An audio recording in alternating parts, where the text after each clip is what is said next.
Welcome to the Biblical Preaching Podcast. And today, Mike, we're going to talk about something really practical, really normal, something that happens probably all the time in sermons right across the country, right across the world. And that is the issue of interruptions. Yeah, it's like you say, pretty common to be preaching, even to be recording podcasts. Something will happen that will kind of jump in and stop or interrupt what you're doing. I think for people who are new to preaching, well, I'll put it this way around. People that have preached a lot know it happens. Yeah. And so it would be a fun thing to chat about. But for people that are new to preaching, it's kind of scary. It's that terrifying feeling of I'm gonna lose my place. I'm gonna lose the attention of my listeners. Everything's going to go wrong. The whole world's going to collapse. The world, and it goes from being a potentially 5-second thing in the mind of the preacher to this would be literally the worst case scenario. Yeah. Or I'm never going to do this ever. It kind of ends someone's someone's ministry before it begins. And those kind of interruptions can happen on different levels, can't they? So we're going to be talking about sort of different levels of interruption and how you maybe shouldn't deal with them, how you can just kind of think through those kind of things. So I guess the most basic kind of entry level of interruption, which would almost certainly happen potentially every time you stand at the front of a church and do something, is something like a phone goes off. Yeah, that sort of noise. The noise interruption. So someone's phone, maybe someone's child or baby's making noise, and they're struggling. Someone drops a metal water bottle. It's always a metal. No one ever kicks over like a paper water cup. It's always like or a rubber water bottle. Yeah, it's just always the loudest material you can ever imagine. There's always the one, and so again, that happens often, but it can really derail kind of what you're saying. Yeah. I don't know if everyone... I think when someone's new to preaching, there's this kind of abject panic because you're maybe feeling slightly out of control anyway. I think if people are more experienced, you probably can relate to this, that actually in your mind there's multiple things going on anyway. You're thinking about what you're saying, you're thinking about the next thing you're going to say, you're thinking about something you missed 5 minutes ago, You're thinking about the facial responses you're getting from people and... whatever, there's a whole host of things that are kind of running simultaneously in your brain. But that's almost like, in my mind, a bit of a clue. What do I do with this? Because if the interruption is just another thing that I'm aware of, that's different than if the interruption has stopped everything. Yeah. Right. So if in my mind, I'm literally like, whoa, this is huge. And therefore, for everyone else, this is huge. I have to do something about it. Whereas if I can keep going...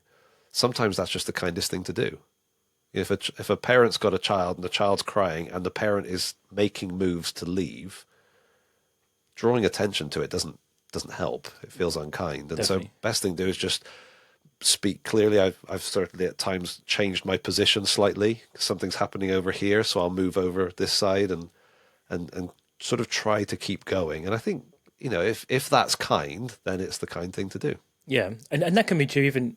If someone's text goes off on their phone or, a message, that's not even a second of noise. So kind of carry on. If it's repeated or if it sometimes happens, someone gets a phone call and they don't realise it's their phone. So they're, looking around. Everybody else realises it's their phone. It's your, and they're looking around, they can't, obviously it's a flustering thing. They got to go into your pockets or your bag or your coat and where did I put my phone? And that takes a bit longer. And so it's that kind of longer thing of actually, especially with the phone going off for that long, it probably isn't something that I can just keep preaching over. I just need to pause. But then again, it's what do you do in that pause? You can very, I think, easily belittle that person for not turning their phone off. Yeah. And that's not kind, and it's not going to help anyone. But just not doing anything also feels like maybe you don't have kind of any control of what's going on. So it's worth thinking through this a little bit. Think, well, if something of that lower level disruption, interruption, like more than a distraction, if something like that happens, how can I, what can I do to help people to sort of focus back on what I'm doing? And it can be that comment of, well, don't worry, you know, find the phone, put it on silent, don't worry about it. Okay, where will we come back to? You don't have to make a joke about, Jesus calling you and, Right. telling him when I'm preaching, I'll, take a message. You don't have to say anything that's I kind of think quippy. sometimes people feel the pressure maybe of having seen stand-up comedians handle an interruption and turn it into a brilliant moment of humor, and therefore it becomes a YouTube short. It's like, well, A, we're not stand-up comedians. B, we're not trying to entertain. Actually, our job is to love people. And I need to love that person because they're probably feeling bad right now. But I also need to love these people because that's interrupting them. And so everyone's looking to me, if I'm up front, to see, are you stressed? And so if I can stay calm, that's the first thing. If I can be relaxed about it and not look like I'm getting upset, that helps everyone else stay calm. And then for the individual that's causing the problem, if you like, for them to be reassured, it's not just for their benefit. Everyone else feels loved. Yeah. And I've seen the opposite where a phone goes off or phone went off and the visiting preacher rebuked the person for having their phone not on silent from the front. And I was sat there thinking, A, that was rude. And so I don't really like you anyway right now. But B, you don't know that person. You don't know pastorally what's going on. That teenager that you just rebuked, it might have been 6 months or 18 months or 3 years of prayer that's brought them back into church. And today's their first Sunday back. And you just humiliated them in front of the entire congregation. That might be the last time we ever see them. Yeah. And you're a visiting speaker and you've got no idea. Yeah. Do you see what I mean? And so I think there needs to be an awareness that I'm up front. I'm representing the leadership of the church, but I'm also representing God in the way that I handle this. And it could be a genuine mistake. And you rebuke someone, I don't know, it just felt a little bit like it was a couple of generations late. Yeah. And it just felt like a sort of Victorian classroom response. Yeah. Kind Do of you see what I mean? get like the cane out and yeah.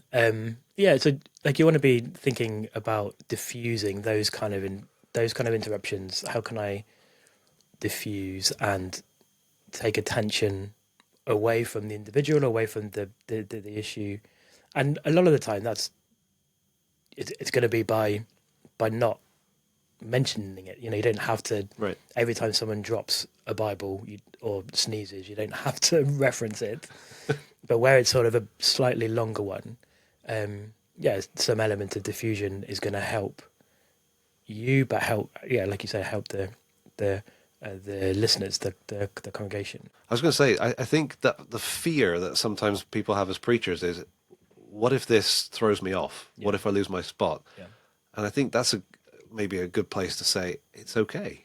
Like, nobody expects you to be perfect and to be able to manage this situation without any, fluster at all. And so if you've lost your place, just acknowledge it. Yeah. Just say, oh, sorry guys, give me a second. I'm just going to find my place again. Haha.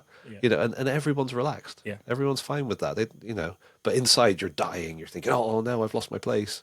Yeah. It's okay. Like the baby is not crying in judgment of you preaching. Might be. It's unlikely. You shout too much. Well, yeah, but it's not. Like it's not unlikely. like, don't take it personally. It's kind of thing.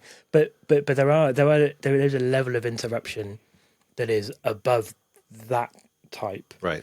That is certainly more serious. So, what kind of examples are you thinking of? Well, the first one that comes to mind is kind of the medical emergency. Yeah. Yeah. Like that, a medical emergency is a medical emergency by definition. Yeah. That isn't something you want to preach over, and I've seen that, and it's really awkward. Wow.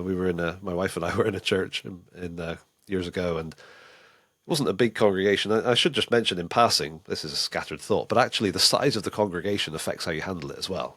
Okay. If you've got 50 people in a room, everybody knows what you're referring to. Yeah. But if you're in a room of 800 people, there may be a little kerfuffle over here because someone spilled water and people are dealing with it. But if you reference it, it's drawing attention that those people didn't need. You can just move over here, and that's unaware. Anyway, so size of room does matter. But in this case, it was a fairly small group, maybe 50, 60 people. And this elderly lady passed out. Like in her chair, she slumped and sort of went from singing a hymn to collapsing into her chair and not moving. Right. And so it was obviously something important. And so I think it was during a hymn, or at the end of a hymn, I can't quite remember, but she slumped. So a couple of men came over and kind of carried her out in her chair, which it was marginally amusing. She was fine, so it's not a terrible story. But she was carried out, which might be what she needed, some fresh air, whatever. But the preacher carried on as if nothing had happened. Didn't acknowledge it, didn't pray for her, just said nothing. Yeah.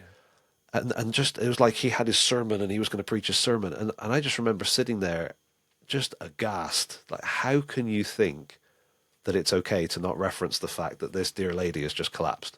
Like, that could be really serious. Yeah. And then at the end of the sermon, we still laugh about this years later. At the end of the sermon, he finishes by saying, now, as it says in the book of Jude, now to him who is able to keep you from falling. And he goes through the Jude doxology. And Melanie and I looked at each other like, oh my word. Like, does he literally not know? There's 5 rows of people and one of them just collapsed and he's acting. Oh, it was bizarre. I couldn't, give me like 20 minutes, I couldn't think of a more inappropriate thing to say. That's impressive off the top. But those kind of things happen, and yeah, in I guess the more often you're involved in church ministry, church life, Yeah. those kind of louder things happen. You want to this at this point is less about diffusing a situation, but it's more about acknowledging that something's happening, and that actually stopping, or at the very least pausing, is kind, because people need to deal with what's happening. It's a judgment call, isn't it? You're evaluating. If someone's just had a heart attack and they're doing CPR, the whole church is distressed. It's like when someone collapses on the football pitch. They don't carry on the game because they've just watched someone potentially die. Yeah. That's the moment to be incredibly pastorally sensitive, pray, leave, whatever. Yeah.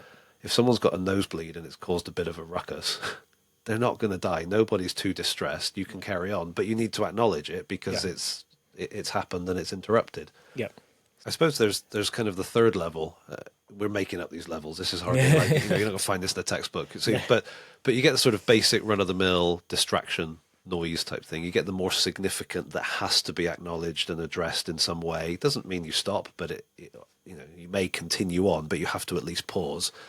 Then I suppose there's kind of a third level that we're saying is the more interruptive, malicious kind of, okay, someone's heckling, someone's intentionally stopping. They're going for you as a preacher, or they're trying to create a problem.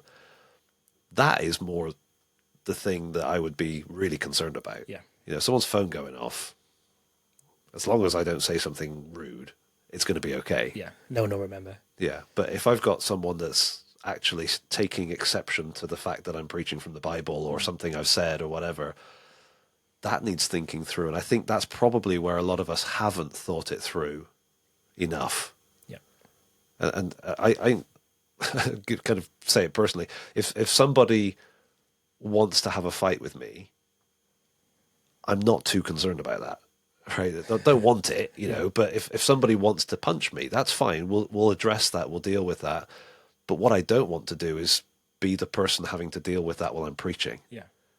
So if someone wants to have a fight with me, by all means, we'll talk afterwards. I'd rather not fight, but if you want to fight, we can fight. But if someone walks from the back of the church to the front of the church aggressively, comes up to me, and then it's my issue to deal with the incoming punch, something's gone wrong. Yeah. And that's where I think we need to think ahead. And especially the bigger the church, the more likely, more potential perhaps to be a target. That's where I think maybe we do need to think it through ahead of time. And for me as a preacher, I know a little while ago, somebody stood up and came down the side of the church and was just stood there. And I was very much evaluating what's going to happen next. What are they going to say? It didn't feel like a physical threat situation, but it was definitely using up brain space as I was preaching. Yeah. And as I was preaching, and I continued on, and I was aware of them, and I kept going. But internally, I was thinking, right, we need to have a team because I shouldn't be thinking about this. Yeah. And that's the thing, isn't it? To be prepared, where I can be confident that if someone acts threatening or if someone starts heckling, there's a handful of other people that are going to move into action so that I'm free to keep calm and preach rather than having to manage and handle a complex situation in front of a crowd of people. Those are very, that's like a very practical need in that moment. And the best time to know what to do is like before those kind of things happen. And those practical needs are really absolutely fundamental. But one of the things we haven't mentioned yet is just there's potentially a spiritual aspect to all of these interruptions, actually. Yeah. Perhaps most obviously to someone who's standing up and like shouting abuse at you or telling you to shut up. That can certainly be a fairly clear spiritual attack, but there can actually be spiritual aspects to even the lower kind of interruptions, and it can often be the case where when someone or when you are preaching and you come to a really key part of the message, you get a key part of gospel proclamation, gospel comfort, is that often it's at that point that something happened. That Or even, everything happens. yeah, I see that multiple so noises. often. Yeah, At that moment that you feel like, okay, this is the important bit. Like this is the key moment, getting to the cross, whatever. And then a child cries and two teenagers start laughing and a siren goes off and the fire alarm. And it's like, oh my word, all at once. yeah, And you think that's too much for it to be a coincidence. right. So it's the difference between not every interruption is the devil coming into the room and kicking over. Like Right. not every interruption, but it's being aware that actually some interruptions would certainly have a spiritual kind of Yeah. and the louder, again, if there's someone kind of shouting at you, heckling you, then that can certainly be a reflection of a spirituality going on, a spiritual battle going on. Yeah. But also, like you say, a lot of things aren't that. We don't want to see the devil behind every action. Why do things happen? Because of humans. Yeah, And that's just the reality of ministry, isn't it's a it? chaos, and so feeling weak in that moment is okay. Yep, absolutely. So I think it through ahead of time. Don't lose sleep over it. But perhaps as churches, it's worth thinking through, okay, have we got a plan if it's a little bit more serious? Yeah. Medical emergency, a malicious interrupter. It's probably a good thing to ponder. Just to finish, 1 Corinthians 2, this is a super preaching passage, right? I just want us to think about it just for a second. Famous, of course, because Paul is saying, look, this is what I did when I was amongst you. I decided to make sure that it was Christ and him crucified. And that's where we tend to go with 1 Corinthians 2, verses 1 to 5. And in the context there, in that paragraph, he's talking about a type of rhetoric and an expectation in that culture. And I'm not getting into all the specifics, but I just want to kind of notice what he says, all right, because I think it's relevant to us.